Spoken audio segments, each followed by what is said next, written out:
Good morning. Good morning. Good morning. Good morning. Hot out this morning. Excuse me. Hot today. Good morning to all people, all colors, all races, and especially good morning to YouTube viewers, and good morning to Facebook Nation. Good morning to you all. Good morning to all people, men, women, children around the world. Good morning to everyone. Wishing you the best day and wishing you the best that you can possibly be, because I believe in you, and we should all believe in one another. We should all believe in one another.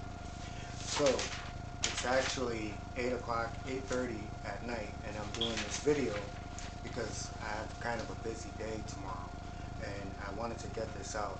I want to first say condolences, as well as my prayers, our prayers from YouTube, the people that watch this channel. Our prayers are going to, the families in Florida, as well as condolences to the ones that have passed away in the building collapse. And I'm so happy for the people, that they were able to save. That it's such a blessing, and we pray that they find more people. No one deserves what the people in Florida have experienced. Before we excuse me, before we start, click like, subscribe, share. A lot of stuff on the playlist talking about different subjects, different ways of looking at things that we experience in our lives. So today's topic, today's subject is entitled Love is the Key. And each morning that when I wake up, as we all, because we all want the same thing. We hope to get along. We wake up and say, man, today can we all get along? We want less criticism and more solutions, less finger pointing and blaming, and more solutions. But not only to give solutions, but be an example of the solution. And that doesn't apply to being the solution within yourself or within your household, but being the solution to the world, to the people that are around you. We also want for those who love us to be understanding, loving and understanding, caring. We ask for no more wars. We ask for no more crime. We ask for a fair chance for the children of tomorrow. We ask for that today, because tomorrow is going to be too late. However, when we walk out of our doors, and sometimes with even in our own household, reality slaps you in the face hard. Reality shows a different story, and we ask ourselves why. And that's usually how we come home, or right before we lay our heads down to go to sleep. It's like, why? After a long day, why does it have to be this way?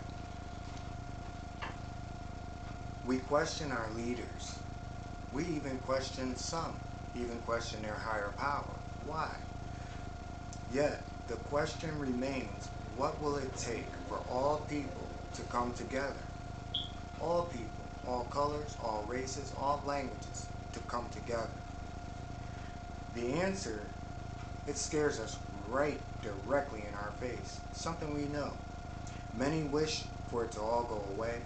Some enjoy other people's pain. They really, really do. They do things just to get things started. And that's a distorted reality also. Different topic, different subject. The one thing for certain, no matter where you are, the issue exists on every border, every land, all over the world. So no one is immune from this. And it even goes even further to, how we interact with, how our neighbors may interact with us, how our families may interact with us, how our friends may interact with us, how our co-workers may interact with us. We find that negative views have overtaken well wishes, positive support, and camaraderie, teamwork. Yet the answer, even though we question, still stares us all in the face. I spent a lot of time in the past 5 years greeting people. I wake up and I try to say good morning to as many people as I can. And one of the things that I do this with is an open mind. If someone has hate, they can say, hey, I hate you. I'll listen. I'll listen. So I have an open mind to it. I don't look at a person and say, oh, because this person feels this way, I gotta feel angry because, no, that's how you feel. And this is what we can all take from this. This is how you feel. All I'm trying to do is have a dialogue to let you, get this stuff out. Maybe, there's common ground that we might both agree on something that, we can build something from. And you're still entitled to your belief. But let's build on the good. So I also listen to what their concerns are, what their feelings are, what a person feels strongly about, as well as what the person or persons may feel that might work, might be solutions in order to make the world a better place. One thing is common. And remember, I do this every day, and some of these people I've never met before in my life, so I'm running into all different people, all colors, all races. One thing that they all have in common, no matter who they are, no matter what their background is, no matter what their social status is, they have one thing in common, in which some of the people out there, the viewers, may feel this way too, that they are all looking for a savior. Not a savior in a religious sense, like some may think, like, the coming of someone that is not from earth, that is going to make everything right. Most people are, whether it be man or woman, they are looking for either a man or woman who will offset the balance of today and usher in a new day. I believe that all people are born good. So I believe that. I didn't used to feel that way, but I now believe that. And I can't expect everyone else to come and follow, but I believe that everyone is born good. No matter the country, no matter the people. Division is something that is taught. We know that hate is taught, but we never talk about division.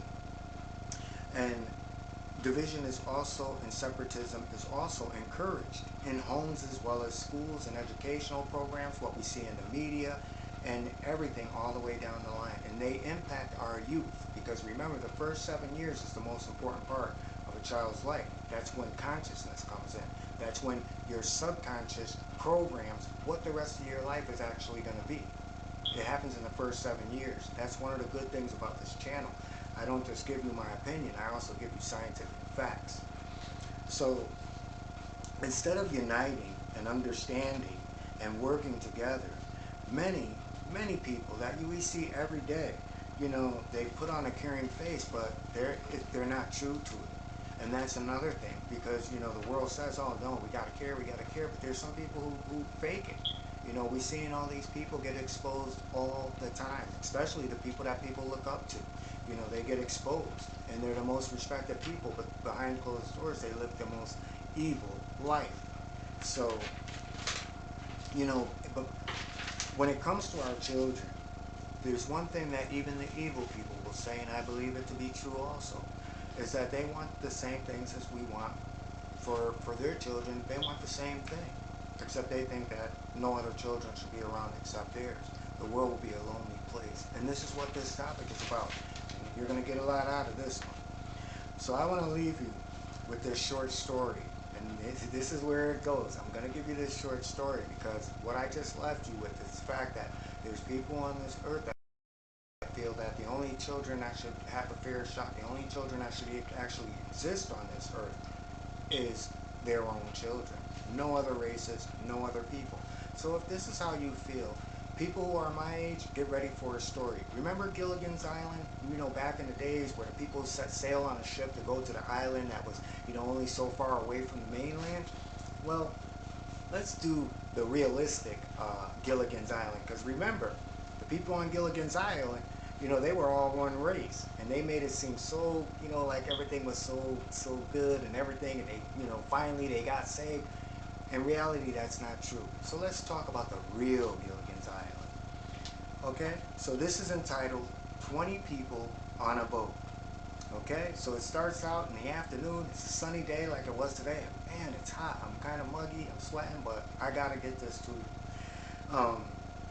There was a group of people. They're all on the shore, so it's a group of 20 people who, they're all of one race. Gilligan's, dun, dun, dun, dun, dun, dun. So they boarded a boat in order to sail across to the island like we were just talking about. But on the way, this boat didn't hit a storm. It hit a rock. There was just something in that water, and bam, the boat hits it.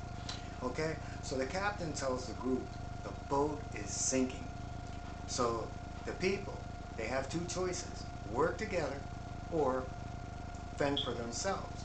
What ends up happening? They started to form groups. And let me tell you how these groups formed, because again, in that show, they formed groups too, even though it was a small group of people. So this one has 20 people. 12 of the passengers, they were married couples, which formed one group. The other 10, of that 10, 3 of them were wealthy men. They were wealthy. And then the 12 passengers were couples. The other 10, out of that 10, 3 of them were wealthy men, and the other 5 were just average, common people who, they were just going to that island because they were employed, to go and work there. So, they were taking that boat to get across so they can work. So, as the boat started to take on this water, the groups, got together and they were like, hey, well, we see land. So, through discussion, they, using that let's do this teamwork thing, but in actuality it was manipulation.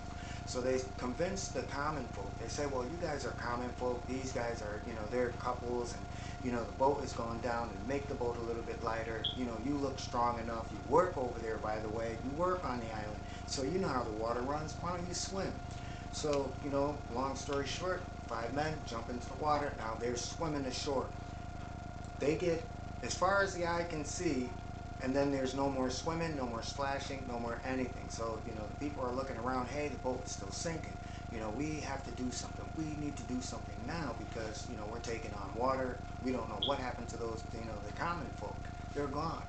So the wealthy men and the couples, they sit down and they say, well, we're going to have to get some more people. We need to make this boat just a little bit lighter.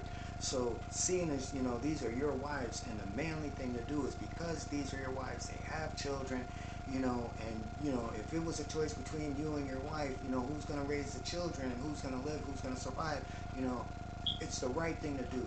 It's the social thing to do. So, the men, after conversation, you know what, you're right. As well as the women, yeah, they're right, they're right. Maybe you should, try to at least swim. We don't know what happened to the other guys. So they jump. Now, 6 men jump into the water. Now they're swimming. The boat is taking on more water, and they just cannot see. They can't see anyone swimming, and they're saying, well, maybe it's the direction that they're swimming, that maybe if they swam in a different direction towards the island, they might hit a sandbar and be able to walk their way in, because remember, they could see land, and as they're seeing the land, the water looks like it's getting lower. So it was becoming a low tide. So the 3 wealthy men sit down. They don't talk to the 6 women. The 3 men say, hey, look, the world needs us. We employ so many people, and the things that I own, there's so much good that I'm doing for, not just for, the people around me, but I'm doing stuff for people around the world. And they agree. It's easier. The men are no longer here. The husbands are no longer here. Let's push the women overboard. That'll be, that'll be so much less weight. It'll give us more time for a rescue to arrive. So they do that. They push the women over, and the women start to swim. And, their time is going by. The water is still flooding into the boat. Now they don't see anyone swimming anymore. Now they get panicky, and they look at one another. And no more conversation. It's every man for himself. So they're fighting one another because they know that they've, all this manipulation, these games are gone, and 2 people are not going to gang up against one because, hey, they already know that trick. So they start to fight, and it's a bad fight. They're wounded. Every last one of them, they're wounded till they can't be wounded no more. But the irony of it is they all end up over the boat. And right at that point, the captain yells out, hey, can somebody turn on the key? I've got the leak patch, and all I need to do is turn the pumps on. But I can't turn the pump on up there from turning the key. Like someone else has to turn that key.